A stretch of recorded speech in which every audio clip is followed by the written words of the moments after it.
শ্রীমদ ভগবদ গীতা পুরুষোত্তম যোগের আলোচনা আমাদের চলছিলেন। যারা শুনছেন শ্রীমদ ভগবদ গীতা, যারা শ্রীমদ ভগবদ গীতাকে ভালোবাসেন, শ্রদ্ধা করেন, অনুভব করবার চেষ্টা করেন, আমি তাদের জন্যই কিন্তু বসবার চেষ্টা করেছি, যাতে করে এই গীতার উপলব্ধি, গীতার আস্বাদন মানুষের মধ্যে বিশেষভাবে প্রচারিত হয়। গীতা হয়তো অনেকের ঘরে আছেন, ঠাকুর ঘরে আছেন, প্রতিদিন একটু ফুল তুলসী পাতা তিনি পান, কিন্তু গীতার ভেতরের আলোচনা আমরা কিন্তু সবসময় করবার চেষ্টা করি না, গীতাকে বুঝবার চেষ্টা করি না। গীতাকে নিয়ে ভাবনার জগৎটা তৈরি হোক আমাদের, সেই বোধটাও কিন্তু আমাদের ভেতরে কাজ করে না। গীতার একটা ভাবনার জগৎ আছে আলাদা, শুধু গীতাকে নিয়ে ভাবা, গীতাকে নিয়ে ভাবনার বৃত্তটাকে বিস্তৃত করা, এটা কিন্তু দরকার আছে, এটার প্রয়োজন আছে।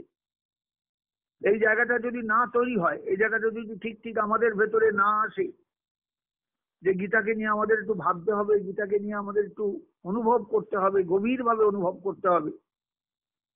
একখানা গ্রন্থ হাজার হাজার বছর ধরে শুধু ভারতবাসীকে নয়, সারা পৃথিবীর মানুষকে ব্যাকুল করে এসেছেন, চঞ্চল করে এসেছেন, অনুভব দান করে কৃতার্থ করেছেন। এইরকম একটা জায়গায় আমাদের পৌঁছানো দরকার। গীতাকে সেইভাবে নিতে হবে আমাদের প্রত্যেকের, নইলে কিন্তু গীতার আলোচনাটাই মিথ্যা হয়ে যায়। আমরা শুধু ধর্মের জন্য গীতা পাঠ করি, ধর্মের জন্য গীতাকে ব্যবহার করি। গীতা শুধু ধর্ম নয়, ধর্ম, অর্থ, কাম, মোক্ষ সবকিছুর জন্য গীতা। জীবনের প্রতিটা অনুভবের স্তরে, প্রতিটা জায়গায় আমাদের গীতার প্রয়োজন আছে। এগুলো আমরা ঠিক ঠিক বুঝি না। তার কারণ সবচেয়ে বড় বাধা হলো গীতার ভাষা, সংস্কৃত ভাষা। এই ভাষার সঙ্গে আমাদের খুব একটা পরিচয় হয় না, পরিচয় করবার আমরা চেষ্টা করি না। কিন্তু ভুলে গেলে চলবে না যে সংস্কৃত ভাষাই হলেন ভারতবর্ষের আদি ভাষা, মূল ভাষা, যা ধীরে ধীরে পরিবর্তিত হয়ে আজকের সংস্কৃত ভাষায় রূপ নিয়েছে। বৈদিক ভাষা ধীরে ধীরে চলতি ভাষা এসেছে, আধুনিক ভাষা এসেছে, সাহিত্য রচিত হয়েছেন, কত সাহিত্য রচিত হয়েছেন তার ইয়ত্তা নেই। তবুও কিন্তু আমাদের ভেতরের ভয় যায়নি, ভেতরের একটা ভীতি দূরীভূত হয়নি। তাই গীতার চরণে প্রার্থনা আমাদের প্রত্যেকের জানাতে হবে, যাতে গীতার উপলব্ধি আমাদের প্রত্যেকের মধ্যে আসে এই ভাষার পদ বেয়ে, এই ভাষার পদ বেয়ে। শ্রীমান মদন গোপাল অর্থাৎ শ্রী গোবিন্দ, তিনি একদিন কুরুক্ষেত্রের রণাঙ্গনে দাঁড়িয়ে অসাধারণ মনীষা দিয়ে শ্রীমদ ভগবদ গীতাকে প্রকাশিত করেছিলেন। আমরা সেই গীতার আলোচনা করতে করতে পঞ্চদশ অধ্যায়ে এসে পৌঁছেছি, পুরুষোত্তম যোগ। এর আগের অধ্যায় আমাদের মোটামুটি আলোচনা হয়েছেন। মোটামুটি বলছি এই কারণে, কারণ যত আলোচনা করব ততই কিন্তু আমরা এর সার রস বুঝতে পারবো। গুণত্রয় বিভাগ যোগ আমাদের এর আগে আলোচনা হয়ে গেছেন। সংসারে শুধু ত্রিগুণের খেলা, গুণত্রয়ের খেলা, গুণত্রয়ের ওঠানামা। এই গুণত্রয় চিন্তা হয় খুব ভালো করে, খুব গভীর ভাবে। আমরা সবাই এই তিন গুণের অধীন, তিন গুণই আমাদের চালায়, এবং কোনো গুণই কিন্তু সবসময় এক জায়গায় একরকম ভাবে থাকে না। প্রতি মুহূর্তে এর পরিবর্তন হয়, অর্থাৎ পার্সেন্টেজ ওঠানামা করে, কখনো বাড়ে কখনো কমে, এইভাবেই চলতে থাকে। সর্বদার জন্য। এর মধ্যে সত্যগুণটা বিশেষ প্রয়োজনীয় বলেওছি এর আগে। এর বৃদ্ধির দিকে আমাদের একটু দৃষ্টি দেওয়া দরকার। রজগুণ তার থেকে ন্যূন। সেই রজগুণ বেড়ে গেলে মানুষের মধ্যে লোভ আসে, লোভের তাড়না বড় ভয়ঙ্কর। আর তমগুণ বৃদ্ধি প্রাপ্ত হলে মানুষের মধ্যে অজ্ঞতা আসে, অজ্ঞানতা আসে, এ তো আরো ভয়ঙ্কর। অতএব সর্বদা তাই শ্রীমৎ ভগবত গীতার চরণে প্রার্থনা, তুমি আমাদের সত্যগুণময় করো, সত্যগুণের অধিকারী করো, যাতে আমরা তোমার স্বরূপটা বুঝতে পারি, ধীরে ধীরে যাতে সত্যগুণকে অতিক্রম করে শুদ্ধ সত্যে পরিণত হতে পারি। এটা আমাদের প্রার্থনা মনে মনে থাকবে গীতার চরণে। ভগবান বড় কৃপা করে অর্জুনকে সামনে রেখে কয়েক হাজার বছর আগে এই অসাধারণ উপদেশ দিয়েছিলেন, যার মূল্য আজও কিন্তু আমাদের সকলের আছে, সকলের প্রয়োজনীয় এই গীতা। গীতার আলোয় আলোকিত হলে তবেই আমরা কিন্তু রাস্তা খুঁজে পাবো। গীতার চেতনাযুক্ত হলে তবে আমরা রাস্তা খুঁজে পাবো, নাহলে কিন্তু হারিয়ে যাব সবাই। এবং হারিয়ে যে কোথায় যাব আমরা কেউ বলতে পারবো না। আসুন, পুরুষোত্তম যোগের আলোচনায় আমরা প্রবেশ করেছিলাম। ভগবান এখানে অর্জুনের দিক থেকে কোনো প্রশ্নের অপেক্ষা করেননি, বারবার বলেছি। তার কারণ গোবিন্দ বুঝতে পেরেছিলেন যে চতুর্দশ অধ্যায়ের বক্তব্য, গুণত্রয় বিভাগ যোগের বক্তব্যের পরই আমাকে টেনে বেরিয়ে যেতে হবে। অর্জুনের দিক থেকে প্রশ্নের অপেক্ষা করলে চলবে না, কারণ গুণত্রয় বিভাগ যোগেই সত্যগুণের প্রয়োজনীয়তার কথা বলা হয়ে গেছে। এই সত্যগুণ যখন ভেতরে গুরুত্ব পাবে, মানে সত্যগুণের বৃদ্ধি লাভ ঘটবে, তখনই কিন্তু মানুষের চেতনার জগৎটা প্রসারিত হবে, আধ্যাত্মিকতার জগৎটা প্রসারিত হবে, অনুভবের জগৎটা প্রসারিত হবে। এটা কিন্তু আমাদের প্রত্যেকের বোঝা দরকার, প্রত্যেকের বোঝা দরকার। নইলে সারা জীবন গীতা পড়েও কিচ্ছু লাভ হবে না, সারা জীবন পড়েও কিচ্ছু লাভ হবে না যদি আমি গীতার গভীরে না ঢুকতে পারি, গীতার আস্বাদনের গভীরে না ঢুকতে পারি। আসুন, পুরুষোত্তম যোগে ভগবান অর্জুনের দিক থেকে কোনো প্রশ্নের অপেক্ষা করেননি, কোনো বক্তব্যের অপেক্ষা করেননি। গুণত্রয় বিভাগ যোগ শেষ করেই সঙ্গে সঙ্গে পুরুষোত্তম যোগ অর্থাৎ পুরুষোত্তম তত্ত্ব সম্পর্কে কথা বলতে আরম্ভ করেছেন। তবে একটা বিশেষ মাত্রায়, বিশেষ ধারণায়, বিশেষ জ্ঞানী, বিশেষ চেতনার মধ্যে দিয়ে। শ্রী ভগবান উবাচ, আমরা আগেও আলোচনায় গিয়েছি। সংস্কৃতে একটা কথা আছে, অধিকন্তু ন দোষায়। একটু বেশি বললেও কোনো ক্ষতি নেই এসব জায়গায়, দোষ কিছু নয়। আমার ভেতরটা যত পরিষ্কার হয়, যত বোধগম্য হয় বিষয়টা, ততই কিন্তু আমার লাভ। এই জন্যই অধিকন্তু ন দোষায়। যদি বলা কথা আবার বলি, তাহলেও কিন্তু কোনো ক্ষতির কিছু নেই। এতে সাধারণ মানুষ, সাধারণ কেন অসাধারণ মানুষ উপকৃত হবেন। কারণ গীতার সেই চর্চাটা তো আমাদের হয় না। আমরা গীতা পাঠ করি, শ্রাদ্ধ বছরে গীতা পাঠকের দরকার হয়, বা যে কোনো একটা অনুষ্ঠানকে সম্পূর্ণ করতে একজন গীতা পাঠকের দরকার হয়, এই পর্যন্তই। কিন্তু আমার নিজের জীবনের প্রয়োজন মেটাতে যে গীতার প্রয়োজন হয়, এটা কিন্তু আমরা অনুভব করি না। সেই জায়গাটা আমাদের প্রত্যেকের বোধগম্য হওয়া প্রয়োজন। শ্রী ভগবান প্রথমেই অর্জুনকে বলতে আরম্ভ করলেন, ঊর্ধ্বমূলম অধঃশাখম অশ্বত্থং প্রাহুরব্যয়ম। আমি বলেছি, তবু আবার সেই পুরনো কথাই বলছি। এই সংসার একটা উল্টোনো অশ্বত্থ গাছ, একটা রূপকের আশ্রয় নিয়ে ভগবান শুরু করলেন তার আলোচনা। ওপরের দিকে মূল, নিচের দিকে শাখা প্রশাখা, পাতা, সব একটা গাছ উল্টোনো, বিরাট গাছ, বিরাট গাছ। এবং সেই গাছটা অশ্বত্থ গাছ। অশ্বত্থ কথার তাৎপর্য বলেছি আপনাদের কাছে। অশ্বত্থ না না বলে অন্য গাছও তো বলতে পারতেন, আরো বড় বড় গাছও তো আছে, মহিরুহ তো বহু আছে। অশ্বত্থ বলার তাৎপর্যই হলো এই সংসারটাকে বুঝিয়ে দেওয়ার সঙ্গে সঙ্গে এই সংসারটাও কিন্তু অশ্বত্থ। কাল যা থাকবে না তার নাম হলো অশ্বত্থ। আজ আছে, কাল থাকতে পারে নাও থাকতে পারে, কাল থাকতে পারে নাও থাকতে পারে, না থাকার সম্ভাবনাই বেশি, কারণ এই সংসারটা পরিবর্তনশীল। এই সংসার প্রতি মুহূর্তে পরিবর্তনের মধ্যে দিয়ে চলছে। চারদিকে তাকিয়ে দেখবেন, রাস্তা দিয়ে হাঁটবেন, ওমা এই জায়গাটা তো ফাঁকা ছিল, এই বাড়িটা কবে হলো, আপনি অবাক হয়ে যাবেন। ফাঁকা জায়গাটা কিরকম ঢাকা পড়ে গেল, কিরকম ঢাকা পড়ে গেছে।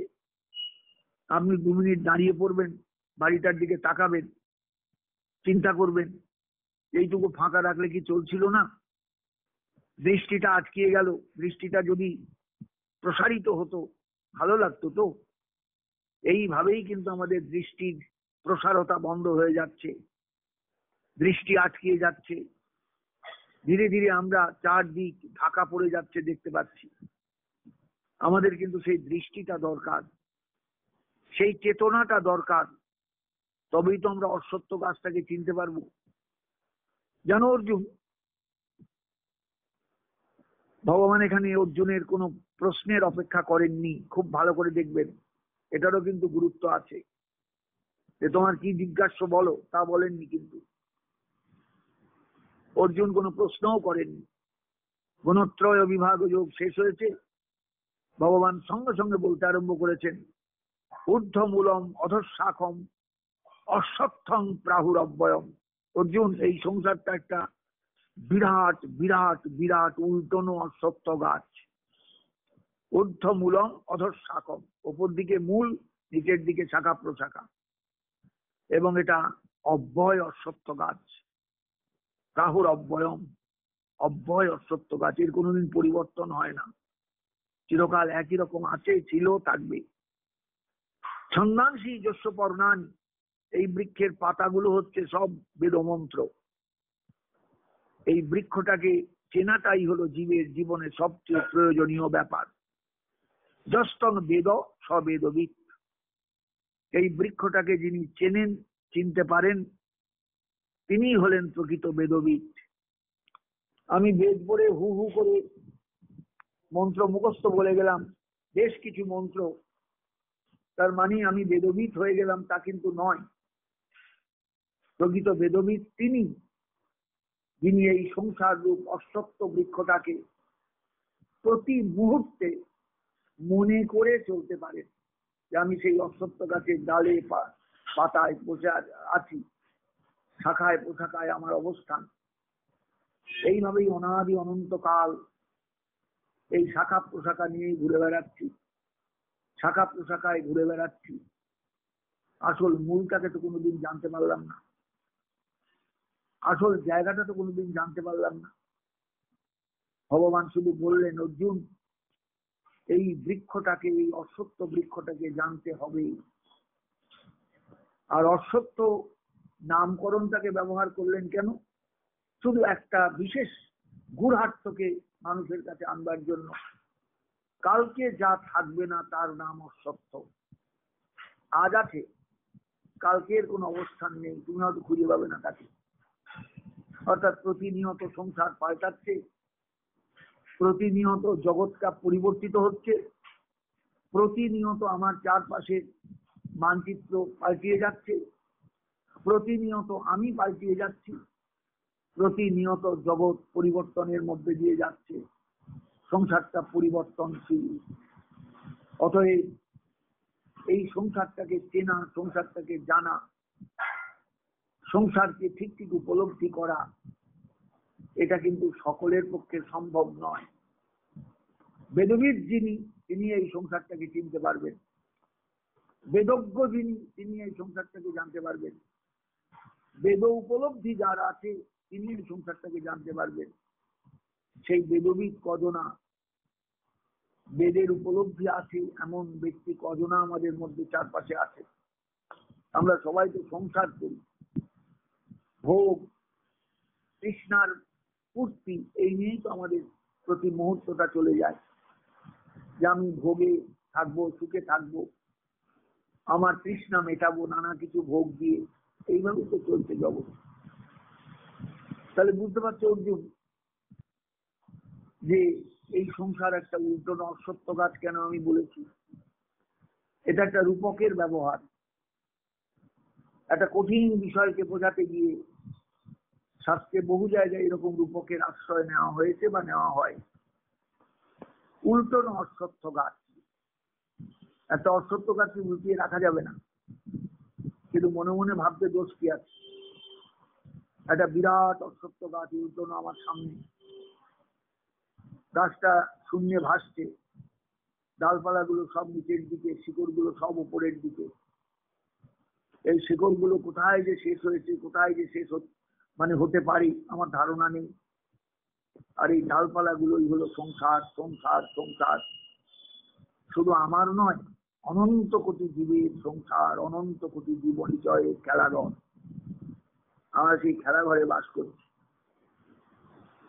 আমরা সেই খেলাঘরে বাস করছি। যস্তম বেদ, যিনি সেই উল্টোনো অশ্বত্থ গাছটাকে বুঝতে পারবেন, সব বেদবিদ, তিনি বেদবিদ।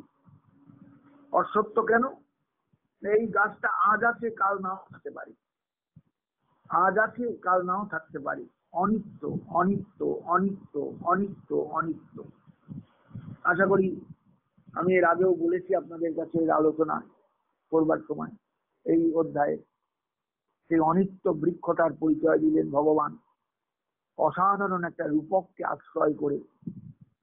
গাছ উল্টোনো অশ্বত্থ গাছ। অশ্বত্থ কেন বললেন, বট কেন বললেন না? কারণ অশ্বত্থ নামের মধ্যেই তো একটা ধ্বনি আছে।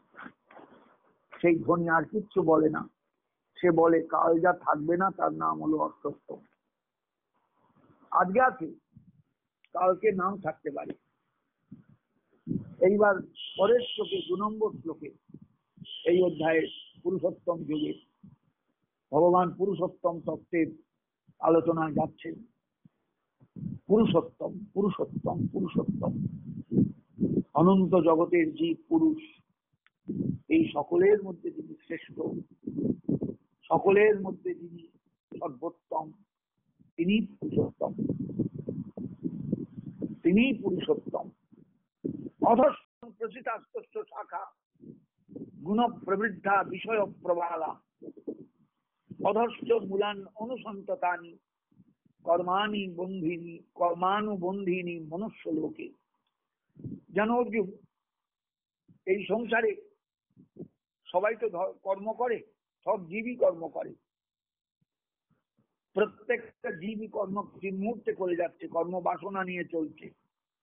এর মধ্যে ধর্মও থাকতে পারে, অধর্মও থাকতে পারে। আচার্য শঙ্করের ব্যাখ্যা দিতে গিয়ে বলেছেন, কর্ম ধর্মাধর্ম লক্ষণ অনুবন্ধ পশ্চাৎ ভাবি যে শান্তান। ধর্ম অথবা অধর্মের লক্ষ্য কর্মের মধ্যে থাকবে, এর একটা জের থাকবে। পশ্চাৎ ভাবি, পেছন দিক থাকবে, মানে জের থাকবে। সেই জেরটা জীবকে ভোগ করতে হয়। ধর্ম করলেও ভোগ করতে হয়, কর্ম করলেও অধর্ম করলেও ভোগ করতে হয়। এমন যে ধর্ম অধর্ম, এই হলো কর্মানুবন্ধ। অধশ্চর্দম প্রসিতাস্তস্য শাখা গুণ প্রবৃদ্ধা বিষয় প্রবালা। এই বৃক্ষের নিচের দিকেও অনেক শিকড় নেমে গেছে, উপরের দিকেও শিকড় কিছু উঠেছে, প্রসিতা বেরিয়ে এসেছে শিকড়, তস্য শাখা, শাখা টাকাও বেরিয়েছে গাছে, গাছ একবারে পরিষ্কার গাছ, কিন্তু উল্টোনো গাছ। গুণ প্রবৃদ্ধা, সব সময়ের জন্য এই বৃক্ষটা গুণের দ্বারা প্রবৃদ্ধ, গুণধর্মের দ্বারা প্রবৃদ্ধ। সত্তরজ তমগুণ এই বৃক্ষটাকে সবসময় বাড়িয়ে চলে। এই বৃক্ষটার বৃদ্ধি, এই বৃক্ষটার আয়তনের বিভিন্ন বৃদ্ধি, এগুলো সব এই গুণপ্রবৃদ্ধা, গুণ বাড়িয়ে চলে, গুণের দ্বারা বৃদ্ধি লাভ করে। এবং বিষয় প্রবালা, বিষয় হচ্ছে এর পাতাগুলো। জগতের যত বিষয়, প্রত্যেক প্রাণীর দেখবেন বিষয়ের তৃষ্ণা আছে, এবং সমস্ত প্রাণী বিষয়ের উদ্দেশ্যে ছোটাছুটি করে, সবাই সবাই, কেউ বাদ নেই। কোটি কোটি জীব, কোটি কোটি প্রাণী। এই বিষয় রূপ পাতা চারদিকে ছড়ানো এই বৃক্ষের, এবং সেগুলো গুণ প্রবৃদ্ধা, গুণের দ্বারা প্রবৃদ্ধ হয়। গুণরস এই বৃক্ষের বৃদ্ধি এনে দেয়। আর শাখাগুলো নিচের দিকেও নেমেছে, উপরের দিকেও চলে গেছে। অধস্য মূলান অনুসন্ততান, নিচের দিকের যে শাখা, নিচের দিকের যে শিকড়গুলো, সেগুলো সব সময়ের জন্য নিচের দিকেই নামছে। এইগুলোই হচ্ছে কর্মানুবন্ধিনী, এগুলো হলো কর্মবন্ধন। কর্মবন্ধন, একটার পর একটা শিকড়, একটার পর একটা বন্ধন, একটার পর একটা আকর্ষণ, একটার পর একটা নানা রকমের বিষয়ে আবদ্ধ হয়ে সংসারে পড়ে থাকা, এগুলো প্রত্যেককে ভোগ করতে হয়। এটা মনুষ্য লোকে ব্যাপকভাবে প্রচলিত। মনুষ্য লোকে প্রত্যেকটা মানুষ এই কর্মবন্ধনকে ভোগ করে চলে। মনুষ্য লোকে প্রত্যেকটা জীব এই বৃক্ষের শাখায় প্রশাখায় জড়িয়ে থাকে সর্বদা। বৃক্ষটা কিন্তু উল্টোনো গাছ, উল্টোনো গাছ, বিশাল বৃক্ষ। কোটি কোটি জীব এই বৃক্ষের শাখায় প্রশাখায় বাস করে। শিকড়গুলো সব ওপরের দিকে। কোথায় যে গিয়ে শিকড় শেষ হয়েছে, কোত্থেকে যে শিকড় রস টানছে, আমরা কেউ বলতে পারবো না। কিন্তু এইভাবে এই রূপকের মাধ্যমে এই সত্যটাকে প্রত্যেকের উপলব্ধি করা দরকার। ভগবান সেইভাবেই বললেন অর্জুনের কাছে, অর্জুন এই হচ্ছে সংসার, এই হচ্ছে সংসার, এই হচ্ছে সংসার। তুমি বুঝতে পারছো বিষয়টা? ঊর্ধ্বমূল মধর শাখম অশ্বত্থং প্রাহুরব্বয়ম ছন্দাংশী যস্য পর্ণানি যস্তং বেদবিদ। এই সংসার রূপ এই বৃক্ষটাকে যিনি জানতে পারেন, উল্টোনো অশ্বত্থ গাছ, স এব বেদবিদ, তিনি বেদজ্ঞ, তিনি বেদ জানেন। ন রূপমস্যে হো তত উপলব্ধতে, কিন্তু এই যে রূপের বর্ণনা দেওয়া হলো রূপকের মাধ্যমে, এটা কিন্তু সবাই বুঝতে পারে না। মানুষ বুঝতে পারে না, মানুষ ধরতে পারে না এই সংসারটা একটা উল্টোনো অশ্বত্থ গাছ। কেউ বলবে? কেউ স্বীকার করবে? ন রূপমস্যে হো তথা উপলব্ধতে, এই যে আমি বললাম অর্জুন তোমাকে কথাটা, এই রূপটা কিন্তু ন উপলব্ধতে, এটা উপলব্ধি গোচর হয় না মানুষের। সাধারণ মানুষ এই রূপটা বুঝতে পারে না। নান্তর নচাদির নচ সংপ্রতিষ্ঠা, না পারে এর অন্ত কোথায় খুঁজে বেড়াতে, খুঁজতে না পারে, এর আদি কোথায় তা জানতে না পারে, এর প্রতিষ্ঠা কিভাবে হলো, কে পুতলো এই গাছটা, কে গাছের গোড়া খুললো, কে গাছটা কোত্থেকে আনলো এনে পুতলো, সেই প্রতিষ্ঠা সম্পর্কেও কারোর কোনো ধারণা নেই, কিচ্ছু ধারণা নেই। তার মানে অনাদি অনন্তকাল ধরে, অনাদি অনন্তকাল যাবৎ এই বৃক্ষ, এই সংসার বৃক্ষ আছে, ছিল, থাকবে, আছে, ছিল, থাকবে, এইভাবেই চলছে, এইভাবেই চলছে। তৎপদম তৎপরিমার্জিতব্য, এই বৃক্ষের মূলটা কোথায়, সেই পদম, সেই স্থানম কুত্র, সেই স্থানটা আমাদের খুঁজে বেড়াতে হবে, খুঁজতে হবে। এই বৃক্ষটা এলো কোত্থেকে? একেবারে ফাঁকা কিছু থেকে তো কিছুর উৎপত্তি হয় না। একেবারে শূন্য, সেখান থেকে কিছু উৎপত্তি হয় না। কিছু থাকতে হবে, কিছু কিছু বস্তু থাকতেই হবে। সেটা কি কি কি? তৎপদং তৎপরিমার্জিতব্য। অতএব অর্জুন, সেই জায়গাটা, সেই স্থানটা আমাদের খুঁজতে হবে। কোত্থেকে এলো এই সংসার, কোত্থেকে এলো এই সংসার, কর্মের অনুবন্ধন, কর্ম, কর্মের পেছনে কর্ম, কর্মের পেছনে কর্ম, কর্মের পেছনে কর্ম। কোত্থেকে এলো এই গুণের সংযোগ, কোত্থেকে এলো এই বিষয় প্রবাল, বিষয় রূপ পাতা, কোত্থেকে এলো, কোত্থেকে এলো, কোত্থেকে এলো। কিন্তু কেউ বলতে পারবে না। ন রূপমস্যেহ তত উপলব্ধতে, এর এই রূপ সেইভাবে কিন্তু মানুষ উপলব্ধি করতে পারে না। ন অন্ত, এর শেষ কোথায়, কবেই বা শেষ হবে এই বৃক্ষের আয়ু? ন অন্ত, নান্ত, এর শেষও বলা যাবে না। আদিশ্চ, আদির নান্ত ন চাদির ন চ প্রতিষ্ঠা সম্প্রতিষ্ঠা। এর আদি বা কোথায়, অন্ত মানে শেষ কোথায় বলতে পারবে না, আদি কোথায় মানে সূচনা কোথায়, শুরু কোথায় বলতে পারবে না। আবার সম্প্রতিষ্ঠা কেমন, কিভাবেই বা এই বৃক্ষটা প্রতিষ্ঠিত হলো, এই সংসারটা দাঁড়ালোই বা কিভাবে, কারোর পক্ষে বলা সম্ভব নয়। এটা একটা বিরাট ধাঁধা, বিরাট ধাঁধা, বিরাট ধাঁধা, বিরাট প্রশ্ন, বিরাট প্রশ্ন, বিরাট প্রশ্ন। এটাকে ধরে নিয়েই তারপরে মানে উত্তর খোঁজা শুরু। এটা এইভাবে থাকবে, এইভাবে ছিল, এইভাবে ছিল, এইভাবে ছিল, এইভাবে ছিল, এইভাবে ছিল। অতএব কোত্থেকে এলো, কে প্রতিষ্ঠা করলো, এসব প্রশ্ন করো না, এই প্রশ্নের উত্তর দেওয়া যাবে না। পরিষ্কার তাই বলে দিলেন ভগবান, ন রূপমস্যেহ তথা উপলব্ধতে। এর রূপ কেউ উপলব্ধি করতে পারে না, কোত্থেকে এই রূপের সৃষ্টি হলো, এই জগৎটার যে চেহারা, সেই চেহারাটা কোত্থেকে দাঁড়ালো। নান্তর নচাদির নচ সংপ্রতিষ্ঠা। এর অন্ত কোথায়, আদি কোথায়, প্রতিষ্ঠাই বা কি করে, তার প্রতিষ্ঠাটাই বা কি করে হলো, বলা যাবে না। অশ্বত্থমেনং সুদৃঢ় মূলম। শুধু এইটুকু বোঝা যাচ্ছে, এই অশ্বত্থ গাছ, এই অশ্বত্থ বৃক্ষ, এই সংসার রূপ অশ্বত্থ বৃক্ষ, উল্টনো অশ্বত্থ গাছ, সুদৃঢ় মূলম, অসম্ভব দৃঢ় মূল। এই যে আকাশের দিকে শিকড়, শিকড় যেখানেই থাকুক এত দৃঢ় মূল, যেমন মাটির তলায় শিকড় মাটি আঁকড়িয়ে থাকে, এও গাছের শিকড়, উল্টোনো গাছের শিকড় কাকে যে আঁকড়িয়ে আছে, কে যে ধরে আছে শিকড়টাকে, সুদৃঢ় মূলম, অসম্ভব দৃঢ় মূল।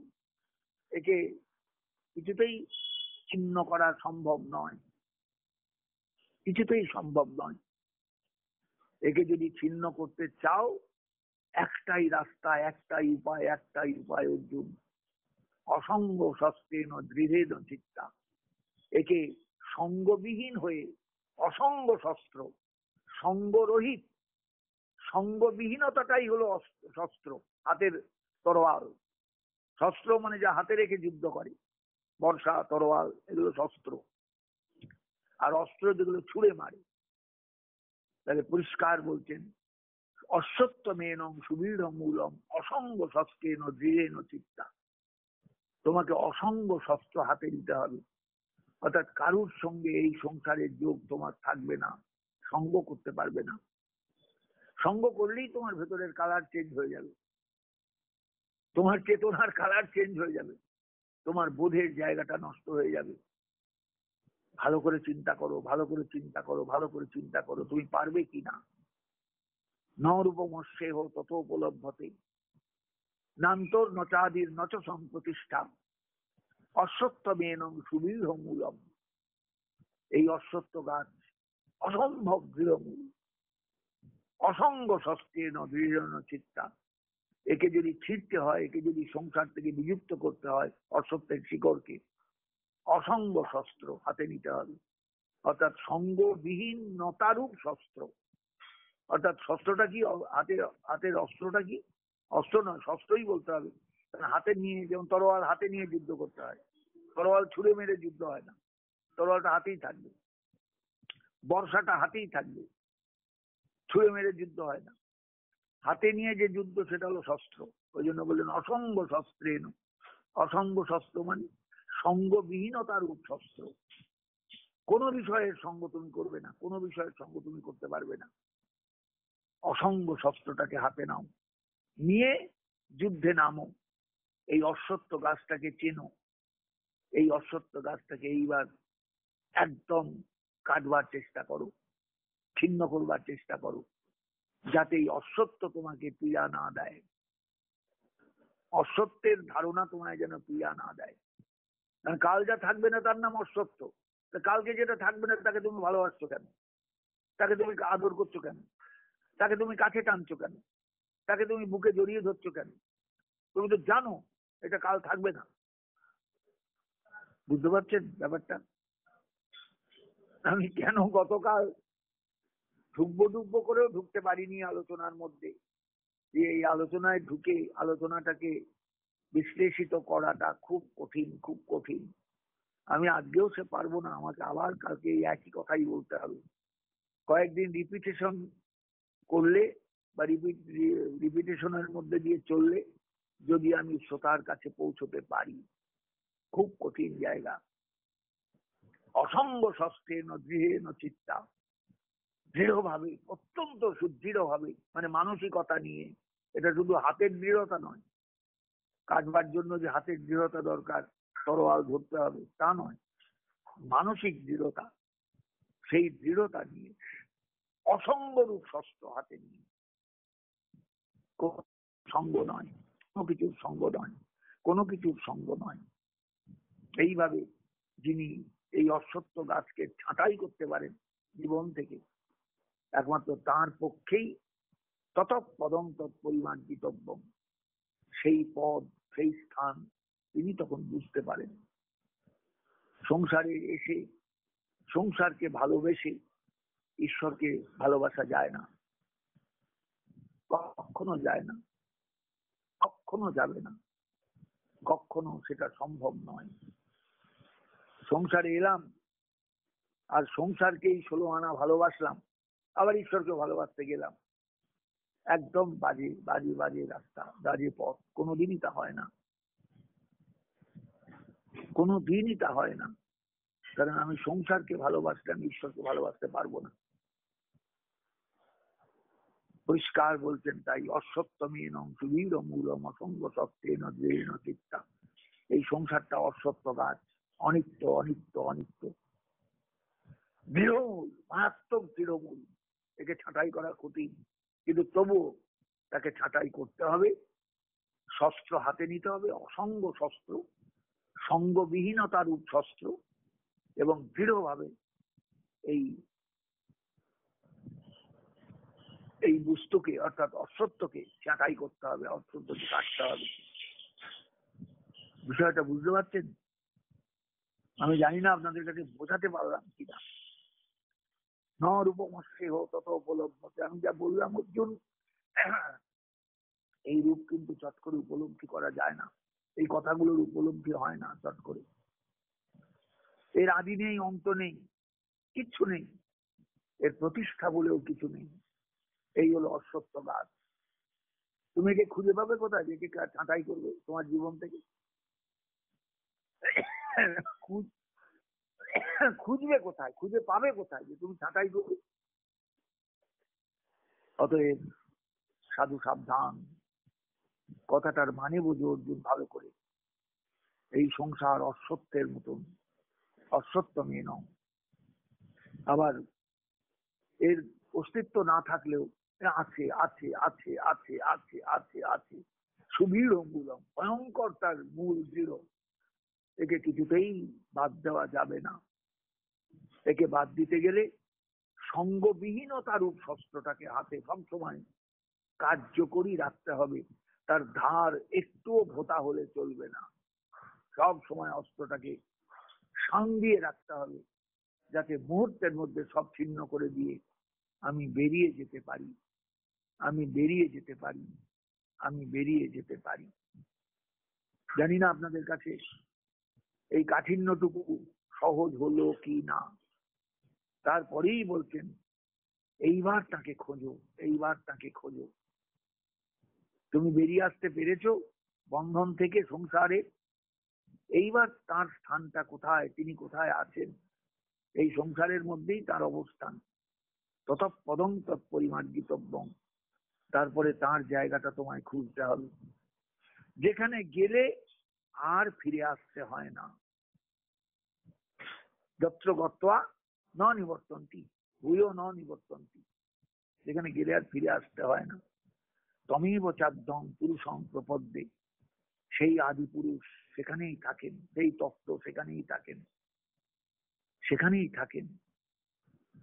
যে বললাম অর্জুন তোমাকে, তুমি যদি কাটতে পারো, ছাঁটাই করতে পারো, তুমি যদি সেই তত্ত্বকে খুঁজে পাও, তাহলে সেই পুরুষকে খোঁজো। কেননা যত প্রবৃত্তি প্রসিতা পুরাণী, জগতের যত জীবের যত বাসনা, যত লোভ, যত লালসা, প্রবৃত্তি মানেই হলো তৃষ্ণা, যত তৃষ্ণা সব যেখান থেকে আসছে, সব যেখান থেকে বেরুচ্ছে, সেই জায়গাটা তার, তিনি সেখানে আছেন বসে। আমাকে সেই তত্ত্বটাকে জানতে হবে। আমি আমার লালসার জন্য দায়ী নই, লালসাটা তার। আমি আমার তৃষ্ণার জন্য দায়ী নই, তৃষ্ণাটাও তার। সব তার, সব তার। সেই তিনি কোথায় আছেন তাকে খুঁজতে হবে, তাকে জানতে হবে। যেখানে গেলে, যাকে যাকে জানলে আর ফিরতে হয় না, ফিরে আসতে হয় না, সেই আদি পুরুষ, তার চরণে শরণাগত হয়ে সব সময় চলতে হবে। যার কাছ থেকে জগতের সমস্ত জীবের তৃষ্ণা বেরিয়ে আসছে, তৃষ্ণা বেরিয়ে এসেছে, তৃষ্ণা সর্বদার জন্য বেরুচ্ছে, বেরুচ্ছে, বেরুচ্ছে, বেরুচ্ছে, বেরুচ্ছে। আমার জন্মের থেকে 1000 বছর আগেও তৃষ্ণা ছিল, আমার পরে 1000 বছর পরেও তৃষ্ণা থাকবে। চারদিকে যেখানে আমি হাত দেব সেখানে তৃষ্ণা, যেখানে পা দেব সেখানে তৃষ্ণা। কোথায় তৃষ্ণা নেই? যত প্রবৃত্তি প্রসিতা পুরাণী, এই পুরাণী প্রবৃত্তি, তৃষ্ণা, তৃষ্ণা, তৃষ্ণা, কামনা, কামনা, কামনা, লোভ, লোভ, লোভ, লালসা, লালসা, লালসা, এই লালসা সর্বদার জন্য আসছে। সেই জায়গাটা আমায় বুঝতে হবে, এই জায়গাটা আমায় খুঁজতে হবে। আমি জায়গাটা খুঁজতে পারলে তবে তো সেই ফুটোটা বন্ধ করব যেখান দিয়ে কামনা সৃষ্টি হচ্ছে। তাহলে আমার সারা জীবনের তপস্যাই তো ভুয়ো হয়ে যাবে, সারা জীবনের ঈশ্বর প্রার্থনাই তো ভুয়ো হয়ে যাবে, সারা জীবনের ঈশ্বরকে স্মরণই তো ভুয়ো হয়ে যাবে। আমায় ফুটোটা বার করতে হবে। কোথা দিয়ে পুজ গড়াচ্ছে, কোথা দিয়ে রস গড়াচ্ছে, কোথা দিয়ে রক্ত বেরোচ্ছে, দিয়ে ফুটোটা বন্ধ করতে হবে। অতএব সাধু সাবধান, তুমি কিন্তু জানো না তোমার তৃষ্ণা কোত্থেকে আসছে। যত প্রবৃত্তি প্রসিতা পুরাণী, এই পুরাণী প্রবৃত্তি শুধু তোমাকে কুড়ে খাচ্ছে তাই নয়। ওই তোমার বাড়ির দরজায় যে বেড়ালটা মিউ মিউ করছে মাছের কাঁটার গন্ধ পেয়ে রাস্তায়, সেই বেড়ালটাকেও কুড়ে খাচ্ছে, ওই কুকুরটাকেও কুড়ে খাচ্ছে, ওই পাখিটাকেও কুড়ে খাচ্ছে, অনন্ত জীবনিচয়কে কুড়ে খাচ্ছে। শুধু তৃষ্ণা, তৃষ্ণা, তৃষ্ণা, তৃষ্ণা, তৃষ্ণা, তৃষ্ণা, তৃষ্ণা। প্রবৃত্তা পুরাণী, পুরাণী প্রবৃত্তি, এর হাত থেকে কারুর রেহাই নেই। চাই কেউ রেহাই পায় না, তুমি পাবে কেমন করে? অতএব একমাত্র সম্ভব যদি তিনি কৃপা করেন। এই জন্য তাকে খুঁজতে হয়, এই জন্য তাকে জানতে হয়, এই জন্য তাকে ভাবতে হয়, এই জন্য তার চরণে শরণাগত হতে হয়। তত পদম তৎপরিমার্জিতব্যম, এই জন্যই তাকে অনুসন্ধান করতে হয়। জানি না আপনাদের কাছে আমি কতটুকু যেতে পারলাম, চেষ্টা করলাম এই মাত্র। তবে আগামীকালও আবার এই আলোচনাতেই আমাকে আসতে হবে, এখান থেকেই আবার অগ্রসর হতে হবে, এবং তারপরে আমার ভেতরে প্রবেশ। এই পুরুষোত্তম যোগ সাধারণ যোগ নয়, সাধারণ তত্ত্ব নয়। আপনি পুরুষোত্তমকে চিনবেন কেমন করে? কি করে চিনবেন? কি করে চিনবেন? অমুক জনা বললেন বলে, তমুক জনা বললেন বলে? তিনি যে চিনেছেন তার প্রমাণ, উনি যে চিনেছেন তার প্রমাণ। ওই যে ব্যক্তি বললেন আমি জেনেছি, তিনি তার প্রমাণ। কিচ্ছু নয়, কিচ্ছু নয়। আপনাকেই জানতে হবে, আপনাকেই ভাবতে হবে, আপনাকেই উপলব্ধি করতে হবে, আপনাকেই কাঁদতে হবে, আপনাকেই চোখের জল ফেলতে হবে, আপনাকেই আস্বাদন করতে হবে। আজ এই পর্যন্ত রাখলাম। জয় নিতাই, জয় শ্রী গৌর হরি, জয় শ্রীমদ্ ভগবদ গীতা।